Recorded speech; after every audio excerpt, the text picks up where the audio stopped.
전에는 우리 턱 아래에 있었는데 어느 순간 커가지고 제 얼굴에 한 반을 가리더라고요. 그래서 우리도 많이 컸는데 그래도 되게 애기처럼 안겨와서 되게 감사하고 되게 좋았어요. 그래서 현진이가 요새 사춘기가 와가지고 감정 조절을 잘 못해요. 그래서 막 좋았다가 어느 순간 막 성질내고 막 그랬거든요. 그러면 제가 같이 화를 내는 거예요. 너 왜 그래? 이러면서 그랬는데 애를 이렇게 안아주고 다독거려준 다음에 애가 그리고 나서 또 돌변하는 거예요. 또 막 승질내고 화내고 그랬는데 그래도 제가 같이 화를 내진 않더라고요. 조금 더 차분하게 그래도 얘가 사춘기라서 이런 거지. 그러니까 내가 좀 더 참으면 얘도 조금 차분해질 수 있겠구나라는 마음의 여유가 생기더라고요. 20초 허그를 하니까. 그리고 첫째는 첫날부터 거부했어요. 제가 막 안으려고 하니까 엄마 왜 그러냐고 뭐 학교에서 무슨 숙제 있었냐고 막 금방 알더라고요.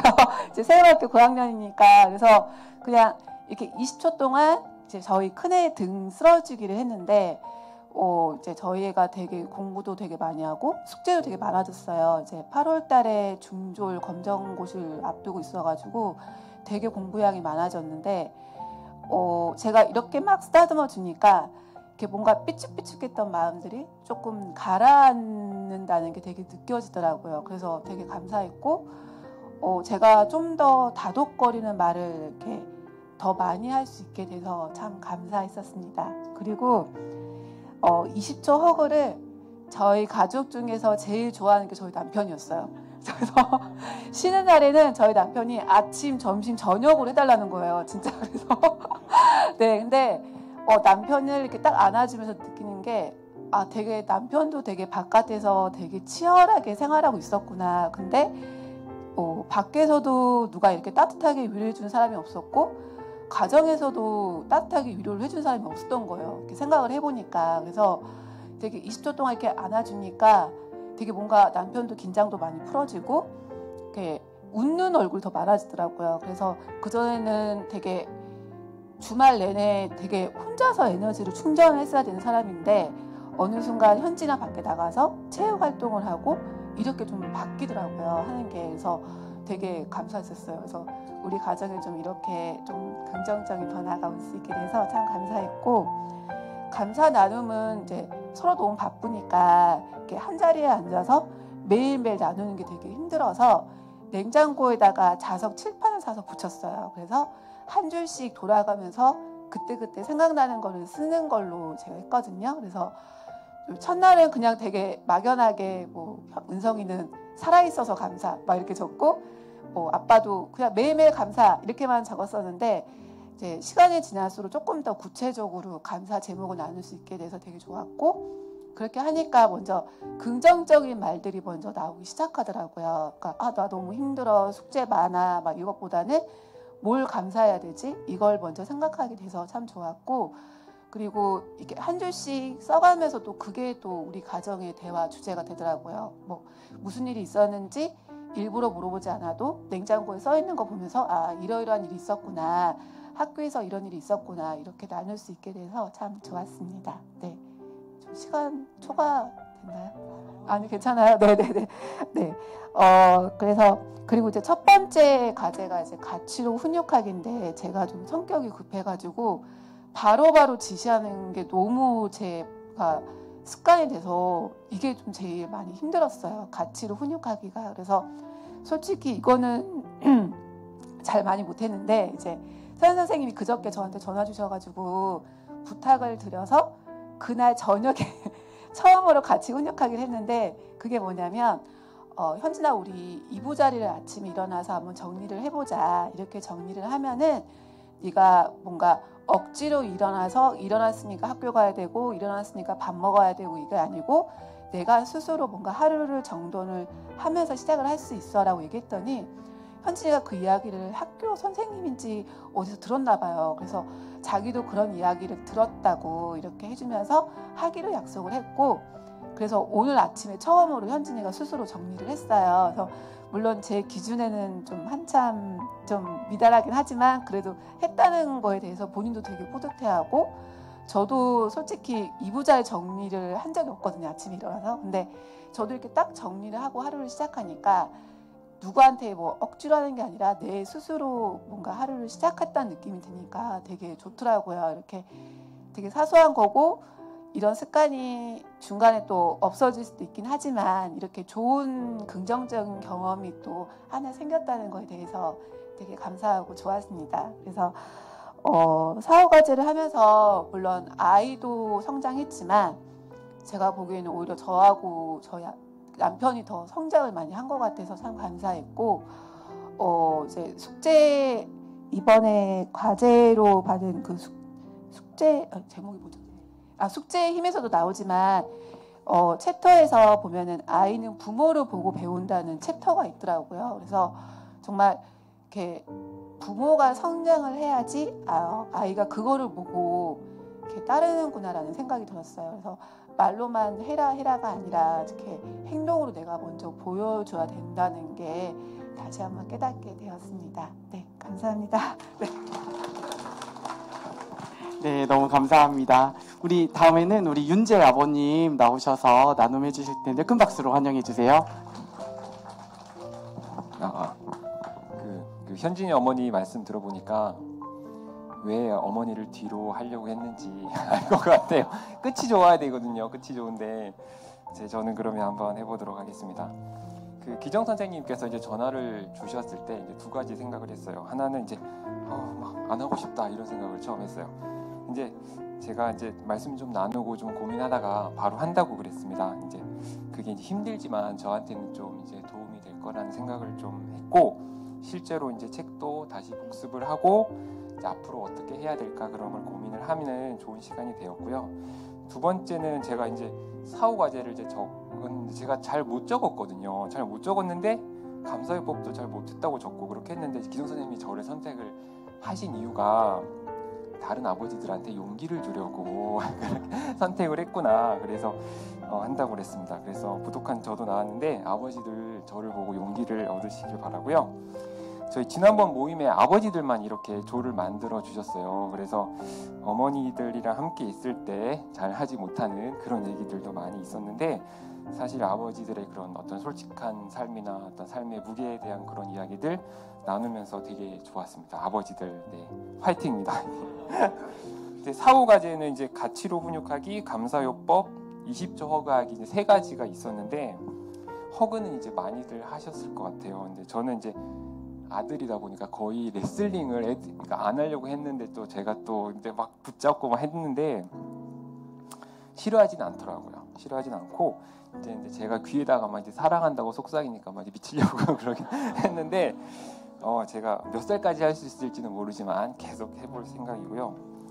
가치로 훈육하기가 좀 제일 어려웠던 것 같아요. 이게 책에는 이제 뭐 지적하지 말고 화내지 말고 이렇게 가르쳐라라는 그런 말이 있었는데 전에는 이제 막 화만 내고 제가 막 행동 요구하기만 했는데 조금 바뀌기는 했어요. 근데 좀 잘못된 것 같은데 일단 일이 있고 이 일을 이제 가치랑 연결을 시켜야 되는 거예요. 막 그 순간에 그래서 막 머리가 아프더라고요. 그래서 뭐 다들 그러시겠지만 막 애들이 잘 안 치우잖아요. 막 목욕하고 옷 갈아입고 숙제하고 막 안 치우는데 이걸 어떻게 치우게 할까 이렇게 생각을 하다가 사람은 이제 스스로 책임지는 사람이 돼야 된다. 너를 다른 사람이 이렇게 치우도록 책임지도록 해서는 안 된다. 이런 얘기를 좀 하면서 조금씩 이렇게 훈육하는 거를 이제 연습을 좀 했고요. 시간이 좀 필요하지 않을까 그런 생각을 합니다. 그리고 이제 감사요법은 제가 되게 하고 싶었는데 잘 하지 못했어요. 근데 이제 오늘 이제 숙제의 힘에 보시면은 그 가족회의 내용이 나오잖아요. 가족회의를 해봐라 이런 내용이 나오는데 제가 정말 이 얘기를 듣고 이거면 윤재의 행동을 바꿀 수 있겠구나라고 정말 감격을 했습니다. 그래서 며칠 전에 저희가 처음으로 가족회의를 해봤거든요. 가족회의 해보신 분들도 많으실 것 같은데 정말 가족회의 정말 강추합니다. 강추 진짜.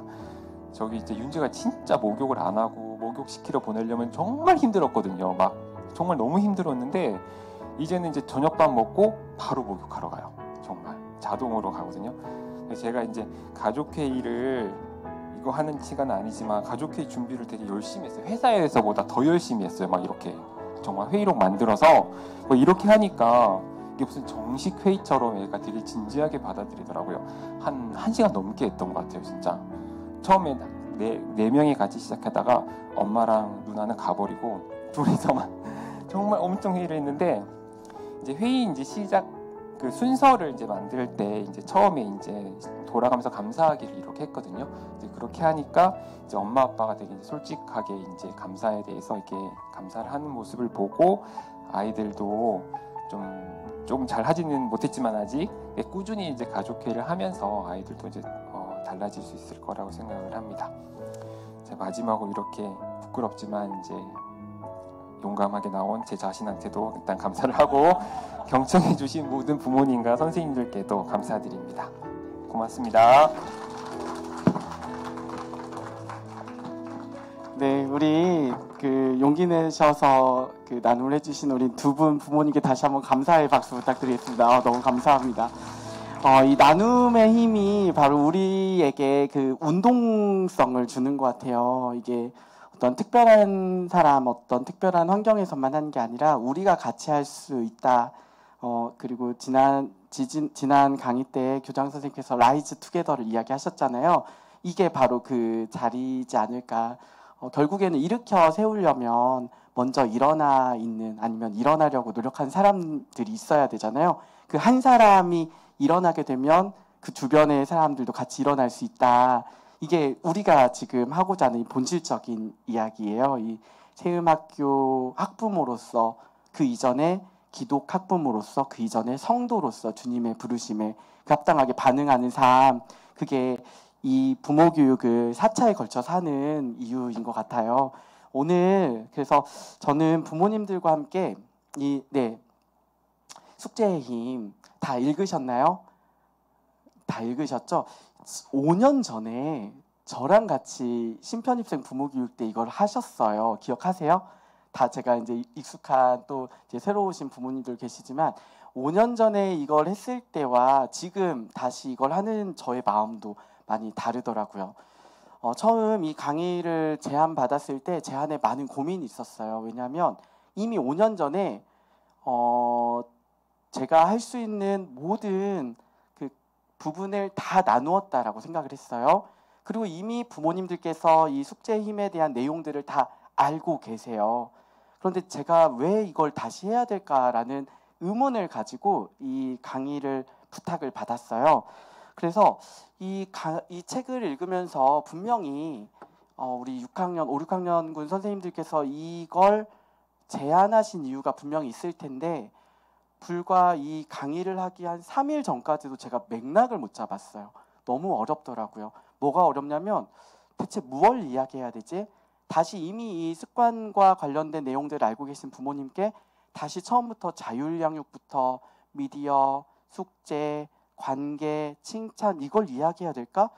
라는 고민이 있었어요. 그런데 제 안에 이 책을 읽으면서 어떤 깨달음이 있었어요. 부모님들께서도 아마 이 책을 읽고 나서 어떤 와닿으셨던 키워드가 있으실 거예요. 아마 뭐 습관, 숙제, 미디어, 독서, 가족회의 뭐 여러 가지 부모님들의 마음에 새겨지거나 아니면 와닿았던 여러 가지 키워드들이 있었을 텐데요.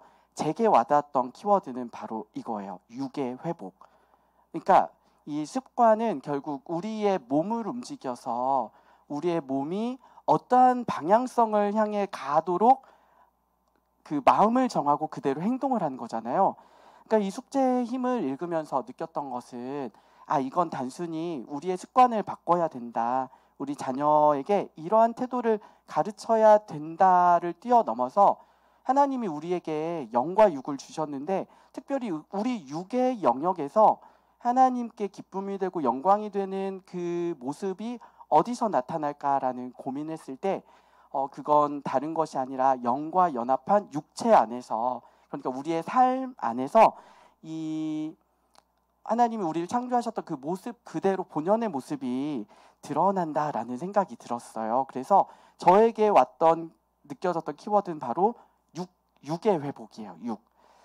이 책에서도 부모님들께서도 보셔서 아셨겠지만 사무엘 스마일스라는 작가가 이런 말을 해요. 생각을 심으면 행동을 거두고 행동을 심으면 습관을 거두고 습관을 심으면 인격을 거두고 인격을 심으면 그것이 곧 운명이 될 것이다. 그런데 이게 물론 이 작가분이 기독교인인지는 제가 모르겠으나 제가 빨간색을 쳤던 저 부분, 습관을 심으면 인격을 거둔다 해서 이 인격이 뭘까?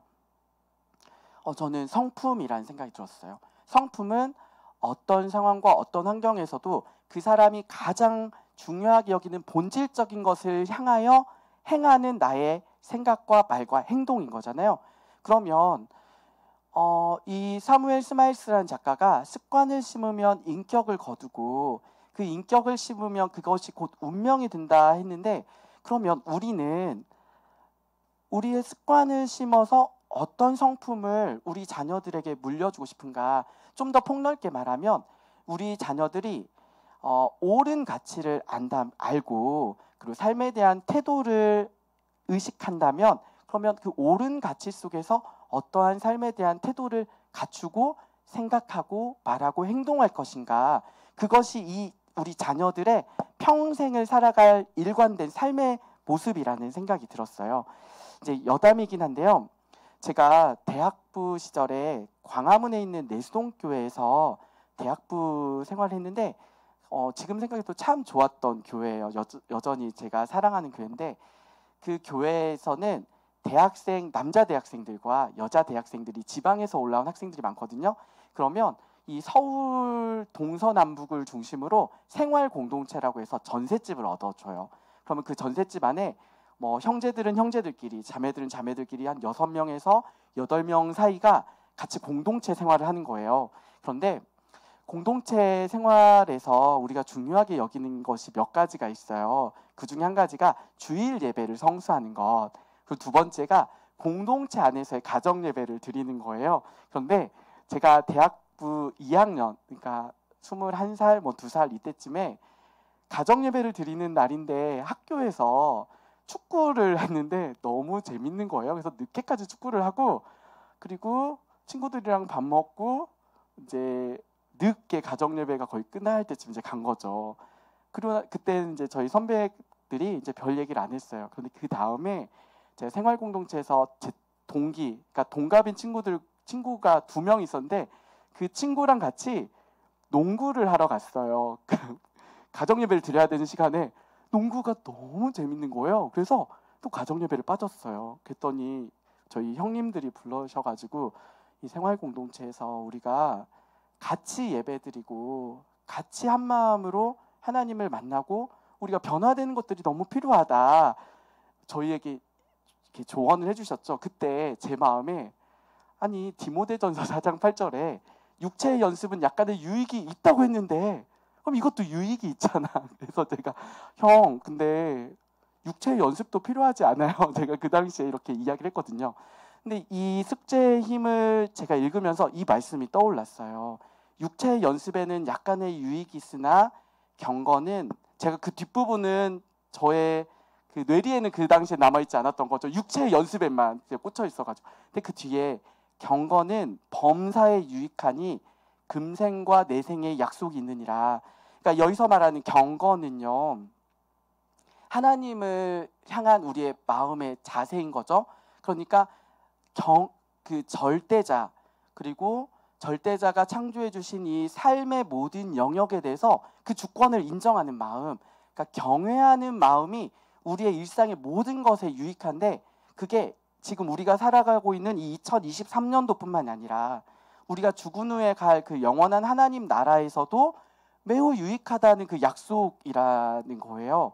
근데 제가 이제 생각을 해봤어요. 이 경건은 절대자 하나님 앞에서 경외하는 마음, 그리고 그분을 의식하고 그분의 생각과 마음을 받아들이는 건데, 이 경건은 결국에는 어떻게 드러날까? 우리의 삶에서 드러난다는 결론을 내렸어요. 그러니까 우리가 경건하려고 하는 것은 우리의 삶을 쳐서 하나님의 말씀에 복종시키는 건데, 그 복종시키는 이유는 우리의 생각이 하나님을 향해 있고 하나님과 맞닿아져서 하나님이 원하시는 그 마음과 그 생각들을 우리가 받아들이게 되면 그게 어떻게 되냐면 우리의 삶에서 분명하게 드러난다는 거예요. 그러니까 제가 이 숙제임을 읽으면서 내린 결론은 결국에 우리가 습관을 기르는 건데, 이 습관은 우리의 삶에서 어떤 상황과 어떤 환경 속에서도 우리의 몸에 다져져서 드러나는 삶의 태도이잖아요. 그렇죠. 삶의 태도죠. 그러면 이 습관은 단순히 그냥 우리가 왜 습관을 길러야 되지에 대한 질문에서부터 제가 좀 다시 시작했어요. 왜 그러냐면 이 책에서 우리가 이 습관을 길러야 되는 이유에 대해서 아주 분명하게 얘기해요. 뭐냐면 우리 자녀들이 이 습관 형성을 통해서 이 세상에서 성공해서 더 좋은 직장과 그 더 좋은 급여를 받게 하고자 그런 목적으로 이 책을 썼다고 그래요. 놀랍죠? 그러니까 제가 그게 다시 들어왔어요. 그 문구가.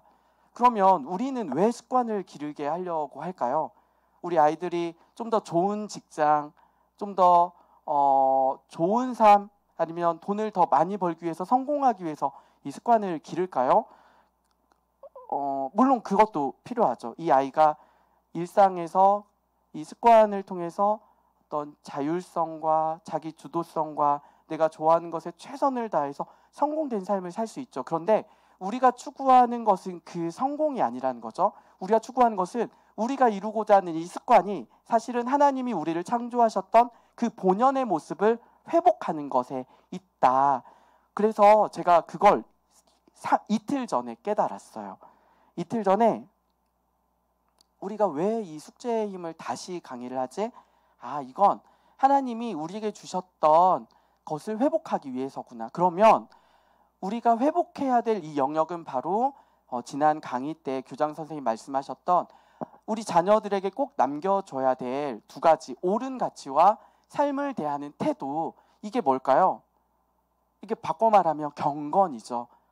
옳은 가치와 삶을 대한 태도는 어떤 상황과 환경 속에서도 나를 창조하신 하나님을 의식해서 하나님이 기뻐하시는 그 뜻과 기뻐하신 생각과 마음이 나의 삶으로 드러나는 것. 그러면 옳은 가치와 삶을 대하는 태도는 바로 하나님 앞에서의 우리의 모습을 드러내는 통로가 된다는 거죠. 그러려면 이게 그냥 겉으로 드러나는 행동으로는 부족하다는 거예요. 결국은 우리 존재 자체가 이 습관을 대하는 우리의 인식의 변화가 있어야 된다는 거예요.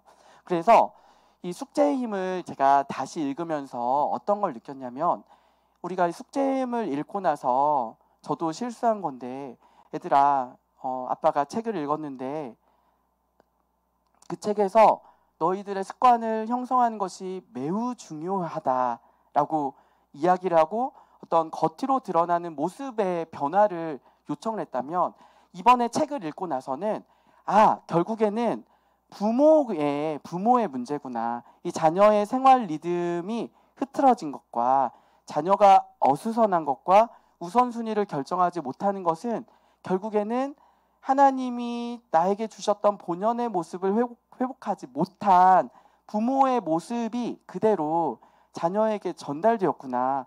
그래서 이 숙제의 힘에 대한 결론이 뭐냐면, 이 책은 그냥 단순히 자녀의 회복을 이루고자 하는 책이 아니라 이 책은 부모들이 문제 있다를 알려주는 책이구나를 느꼈어요. 그 책에서 자녀에게 포커스가 맞춰져 있지만 자세히 보시면 이 삶에 대한 태도가 부모로부터 나온다는 것을 느낄 수 있죠. 그래서 이 내용을 다시 한번 정리하자면, 우리가 이 습관을 기르려는 이유는 바로 우리를 창조하신 하나님께서 질서의 하나님이시고 리듬의 하나님이시기 때문이에요. 이 말은 뭐냐면, 우리가 하나님의 그 존귀한 형상대로 지음을 받았잖아요. 그러면 하나님께서 봄, 여름, 가을, 겨울과 낮과 밤의 리듬과 그리고 일주일을 일하고 나서 안식을 하게 하셨던 그 리듬과 질서가 하나님에게만 있는 것이 아니라 그 하나님이 창조하신 우리에게도 동일하게 있다라는 거죠. 그래서 아이들에게 너 지금 자야 될 시간에 아직까지 왜 못 잤어? 이제 자야지 라고 이야기를 할 때 사실은 왜 우리가 일찍 자고 일찍 일어나야 되는지에 대한 고민도 있어야 된다는 거예요. 자녀들이 아빠 우리가 왜 일찍 자고 일찍 일어나야 돼요? 라고 질문을 했을 때 한번 속으로 생각해 보세요. 그것에 대한 답변을 하실 수 있는지. 그게 생각보다 어려워요. 아빠 왜 나는 우리 반 친구들 혹은 선배들은 늦게까지 잠을 안 자고 있다고 하는데 왜 저는 이 시간에 자야 돼요? 라고 제 아들이 저한테 질문했을 때 저도 좀 말이 탁 막히더라고요. 그런데 이 책을 읽으면서 내린 결론은 좀 더 좁게 생각하면 이렇게 이야기를 할 수 있겠죠. 너가 일찍 자고 일찍 일어나야 되는 이유는 너가 하루의 피곤함들을 잘 해소함으로써 다음날 너가 다시금 새 힘을 내서 또 주님이 주신 하루를 성실하게 살아갈 수 있는 힘을 얻을 수 있기 때문이야. 그런데 좀 더 이야기를 하자면 왜 그러냐면 하나님께서 우리를 그렇게 만드셨기 때문이야.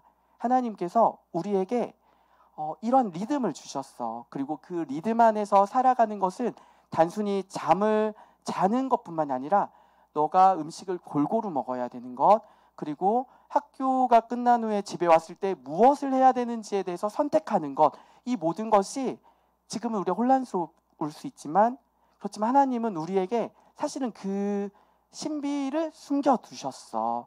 하나님은 질서 있으시고 그리고 리듬이 있으신 분이시기 때문이야 라고 제 자녀에게 다음에 제 자녀가 질문을 한다면 제가 조금 더 정리를 해서 제 자녀에게 이야기를 해줄 수 있을 것 같아요. 그러니까 이건 뭐냐면 하나님이 우리를 본질적으로 규모 있는 삶, 그리고 계획적인 삶, 질서 있는 삶, 리듬 있는 삶을 살 수 있는 존재로 만들어 주셨는데 우리가 그러한 삶을 살지 못하기 때문에 이러한 문제들이 발생한다는 거죠. 그러니까 이 책을 처음 읽으면 아마 이런 생각이 들 거예요. 내 자녀의 삶을 어떻게 변화시킬 수 있을까? 어떻게 변화시켜야 되지? 그런데 이 책을 다시 읽으셨다면 조금 생각이 바뀌셨을 거예요. 어떻게 바뀌었냐면 내 자녀의 삶이 아니라 나의 삶을 어떻게 변화시킬 수 있을까? 왜냐하면 이 책의 챕터에서도 이 책을 쓰신 분들은 기독교인이 아니시지만 뭐라고 얘기하냐면 아까 우리 푸른 선생님께서도 이야기하셨지만 부모의 삶이 변화돼야 자녀의 삶이 변화된다고 이 책에서도 분명히 이야기하거든요. 그러니까 내 자녀의 삶을 어떻게 변화시킬 수 있을까가 전제가 아니라 내 자녀를 변화시키기 위해서의 전제는 나의 삶이 어떻게 변화될 것인가를 우리가 고민을 해야 된다는 거예요. 이 책에서는요. 그래서 이제 이 책에 제가 결론을 내렸어요. 이 숙제의 힘에서의 결론은 바로 당신은 부모님들은 정말 내 자녀의 조력자로서 살기로 결심을 했나요? 이게 이 책의 질문이에요. 그러니까 단순히 미디어를 절제하게 하고 또 아이가 숙제를 하게 하고 좋은 습관을 기르게 하고 내가 그걸 감시하는 존재가 아니라 여기서 조력자라는 것은 같이 힘을 쏟아야 되는 존재라는 거죠. 그러니까 가장 쉬운 예로 자녀가 3.3 운동을 하잖아요. 미디어 3.3 운동을 하면 부모님들도 같이 동참을 해주셔야 된다는 거예요. 자녀가 미디어 규칙을 지키기 위해서 노력을 하는데 부모님이 지키시지 않는다. 그러면 부모님은 조력자가 아니라 감시자이자 이 자녀에게는 뭐라고 해야 되죠? 약간 적이 될 수 있는 거죠. 자녀가 숙제를 하고 있어요. 자녀가 숙제를 하고 있으면 조력자라면 부모는 어떻게 해야 될까요? 어떻게 해야 될까요? 네, 같이 해야 돼요. 자녀의 어깨 편에 앉아서 자녀가 과제를 할 때는 부모님들도 같이 책을 읽어주시거나 아니면 하셔야 될 일들을 같이 해주셔야 돼요. 왜냐하면 이런 부모님의 변화가 있어야만 결국 우리 자녀의 변화가 있기 때문이에요. 그러면 우리는 무엇을 해야 될까요? 이걸 보여줘야 돼요. 부모도 바뀌고 있다. 그러니까 조력자가 되려면 우리 자녀들에게 부모도 바뀌고 있다라는 것을 보여줘야 돼요. 이제 이 책을 우리가 5년 전에 읽으셨어요. 우리 우리 윤재 아버님 같은 경우에는 예진이가 있으니까 훨씬 한 8년 전쯤, 9년 전쯤 읽으셨을 거예요. 그러니까 여기서도 부모님들 중에서 이 책을 접하신 지 5년 이상 다 되셨을 거죠. 그러면 그 5년 전에 내가 이 책을 읽었을 때와 지금 나의 삶을 비춰봤을 때 정말 내가 변화되었는가도 한번 살펴보셔야 되는데, 제가 저희 아들이 조금 예민한 성격이에요. 예민하고 자기의 틀이 분명해요. 그런데 어떤 일이 있었냐면요. 제가 저희 아들이 1학년, 2학년 이때 이제 저에게 아빠 이것 좀 해주세요라고 이야기를 해요. 그럼 제가 뭐라고 했냐면 5분만 기다려 이렇게 이야기를 했어요. 왜냐하면 그 당시에는 제가 그게 더 중요하다고 생각을 했거든요. 제가 지금 하고 있는 일이. 그래서 제 자녀에게 은성이가 예를 들어 뭐 숙제 사인해 주세요. 그러면 거기다 나 5분 뒤에 해줄게. 아빠 이거 끝내고 해줄게. 5분만 기다려봐. 5분만 아빠 이거 먹고. 제가 5분만 그랬거든요. 제가 제 자녀에게 은성아 이제 우리 잘 시간이네. 양치하자. 뭐라고 했을까요? 5분만요. 네. 그 저를 보고 배운 거죠. 그래서 제가 제 아내가 저한테 그 이야기를 하더라고요. 아니 숙제임을 그렇게 읽고 나서 아니 애가 요청을 하는데 왜 즉시 반응을 안 해주냐? 왜 즉시 반응을 안 해주냐? 결국 당신의 모습을 보고 얘도 아내도 어떤 걸 요청하면 엄마 5분만요. 저 이거 하고 갈게요. 이렇게 되는 거죠. 저한테 이제 한 소리를 하더라고요. 하시더라고요. 그래서 제가 제가 너무 공격적으로 이야기했나요? 여기 제 아내가 없으니까 네, 하셨어요. 그래서 제가 그날 이후로 무언가를 하고 있을 때 제 자녀가 요청을 하면 그걸 즉시 놓고 자녀에게 몸을 돌려서 자녀가 요청하는 것을 해줬어요. 그런데 이 변화가 저를 어떻게 변화시켰냐면 학교에서 학생들이 선생님 하면 제가 예전에 잠깐만 선생님 이것만 하고 뭔데 이야기해봐 이러고 있었거든요. 그런데 선생님 하면 딱 놓고 지금 너가 선생님한테 요청할 게 뭐니? 라고 물어보는 거죠. 그러면 이건 뭘 하냐면 아이도 느낀다는 거죠. 그러니까 가정의 모든 영역을 이제 부모는 세밀하게 살펴서 나로 인해서 자녀의 성장이 막힌 지점을 찾아야 돼요. 이거 그냥 단 5분만 이게 아주 사소해 보이지만요. 이 5분만이 나중에는 어떻게 될까요? 즉각적으로 반응해야 될 때 반응하지 못했을 때에 이 자녀의 인생에 어떤 주님이 요청하시는 삶의 중요한 여정에서 벗어날 수 있는 가능성이 있다는 거죠. 그렇지만 이제 우리는 하나님을 믿죠. 어떤 걸 믿냐면 우리가 설령 실수를 하더라도 하나님은 나와 내 자녀에게 가장 선한 것으로 이끌어 주신다. 그런데 이제 저의 마음에는 하나님이 원하시는 그 요청을 하셨을 때 나와 우리의 자녀들이 즉각적으로 반응할 수 있는 것은 이 5분만의 태도를 우리가 버리고 죽이는 것에서부터 시작된다는 생각이 있었어요. 그래서 제가 오늘 그 부모님들께 요청드리고 싶은 건 바로 이거예요. 어떻게 하면 육에다, 그러니까 나의 생각과 나의 욕구대로 살려고 하는 이 육에 나와, 그리고 하나님이 내 안에 창조해 주셨던 질서와 그 리듬을 찾기를 원하시는 하나님의 마음 사이의 싸움에서 내가 지속적으로 승리를 하려면 어떻게 해야 될까? 여기서 이제 저의 이 생각이 너무 막혔어요. 어떻게 해야 승리를 할 수 있을까? 그러다가 이 책이 떠올랐어요. 이 로렌스 형제의 하나님의 임재 연습, 이건 되게 기독교 고전이거든요. 나중에 부모님들께서도 한번 읽어보시면 좋겠는데 이 책에 이런 내용이 나와요. 주님께서 저를 혼자 내버려 두시면 저는 다음번에도 달라지지 않을 것입니다. 주님만이 저의 넘어짐을 막을 수 있고 실수를 바로잡으실 수 있습니다. 앞에 질문, 우리는 끊임없이 이 치열한 선택의 과정에서 우리 안에 다듬어지지 않은 부분들이 이렇게 습관적으로 나오지 못하는 부분들이 참 많이 있어요.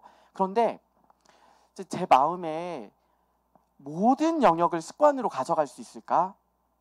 라는 생각이 드는 거죠. 예를 들면 이런 거예요.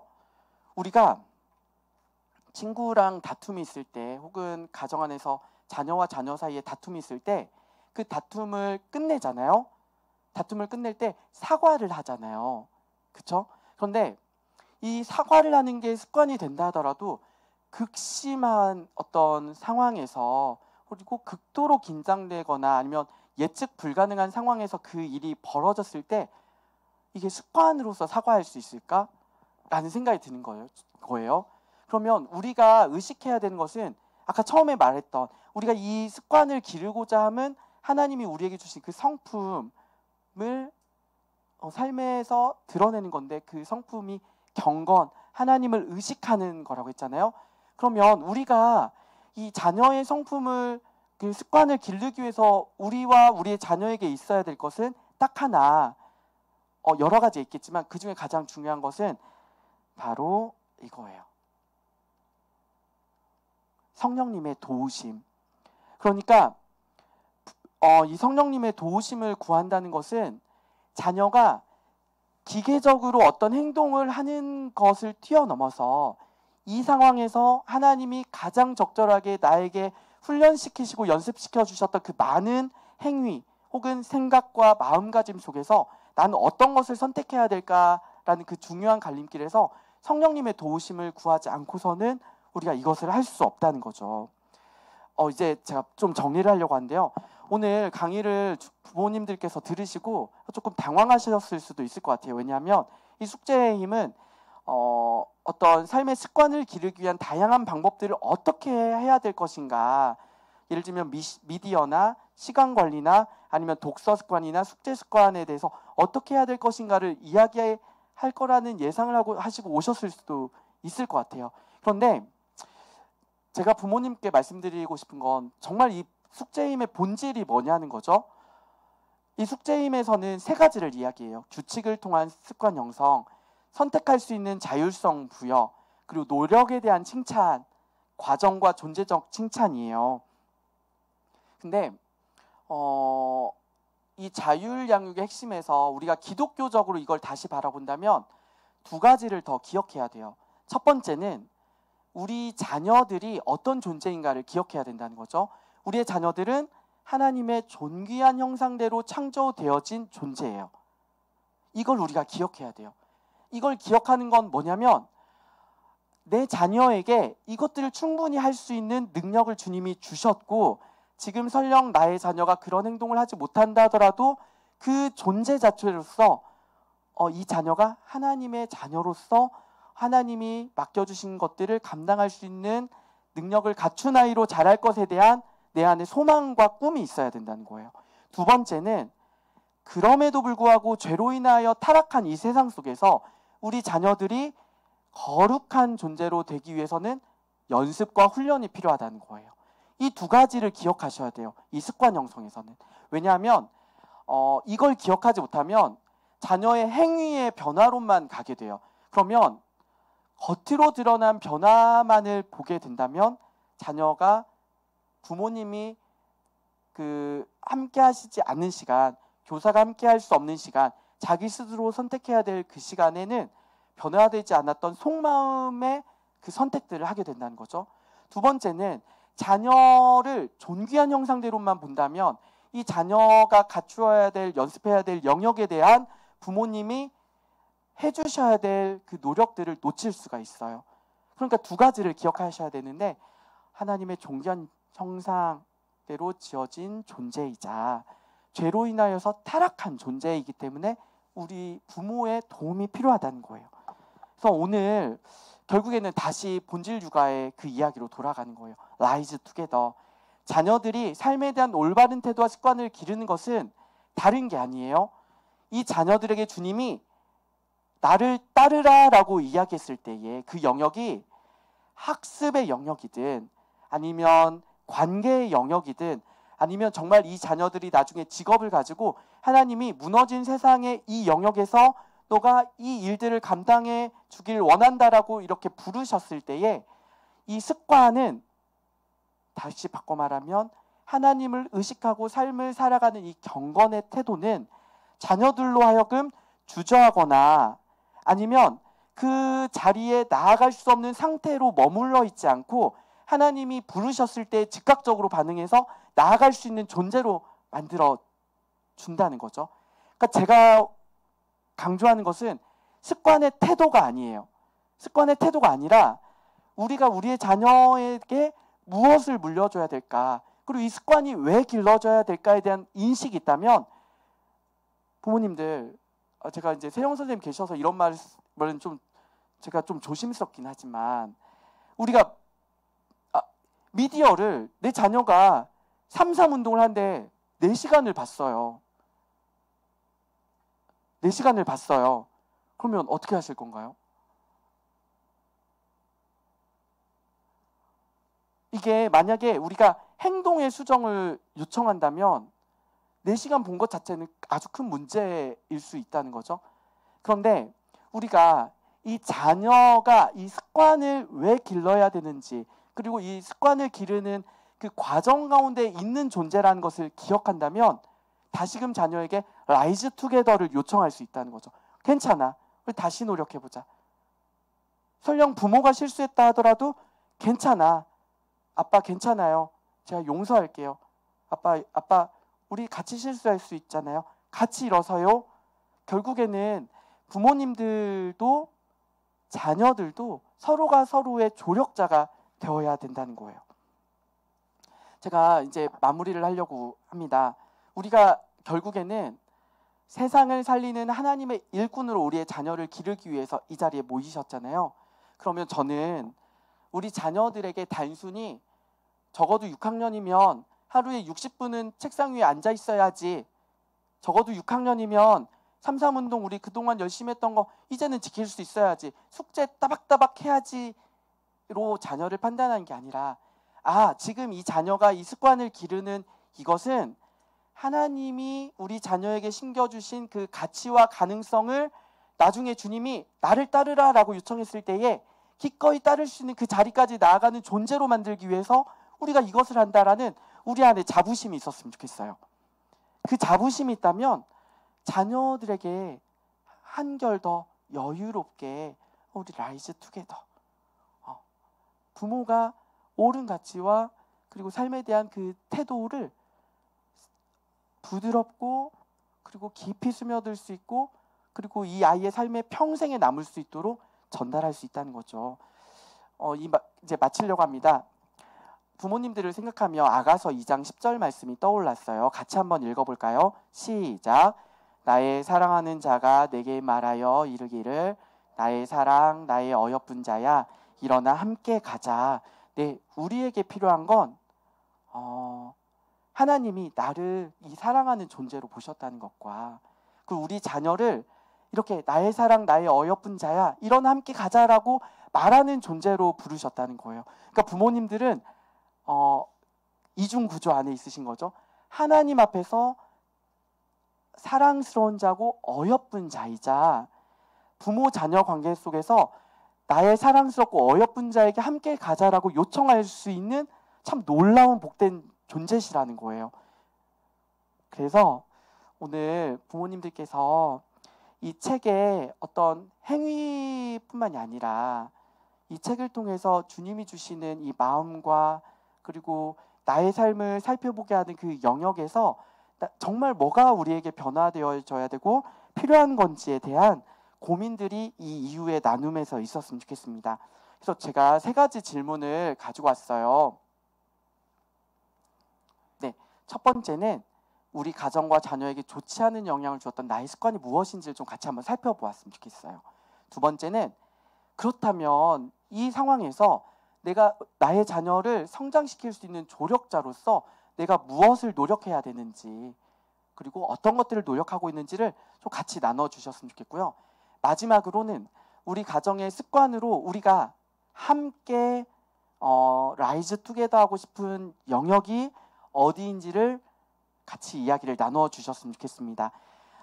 조를 좀 먼저 알려드릴게요. 아버님 둘에는 이렇게 편성이 되어 있어요. 네, 5학년 둘에와 6학년 둘에로 편성되어 있는데요. 6학년 둘에가 제 생각엔 너무 많으면 좀 두 둘에로 나누셔서 하면 좋을 것 같고요. 1둘에, 2둘에 확인하셨죠? 네, 3둘에, 4둘에, 5둘에 아마 지난번 강의랑 똑같은 둘에죠? 네, 지난번 강의랑 똑같은 둘에인데요. 부모님들 지금 정확히 8시인데요. 지금부터 한 40분 정도 부모님들 같이 이야기를 나누는 시간을 가지려고 해요. 장소는 이곳 비전홀과 그리고 옆쪽에 은혜홀을 사용하셔도 좋습니다. 그래서 자리를 한번 세팅해 보시고 장소가 조금 비좁다 생각하시면 은혜홀도 사용해 주시면 좋겠습니다. 네, 6둘에, 7둘에, 8둘에도 네, 명단을 확인하시고요. 9둘에, 10둘에, 네, 11둘에, 12둘에, 네, 네. 지금부터 잠깐 둘레별로 모인 후에 8시 40분에 이 자리에서 다시 모이도록 하겠습니다. 감사합니다.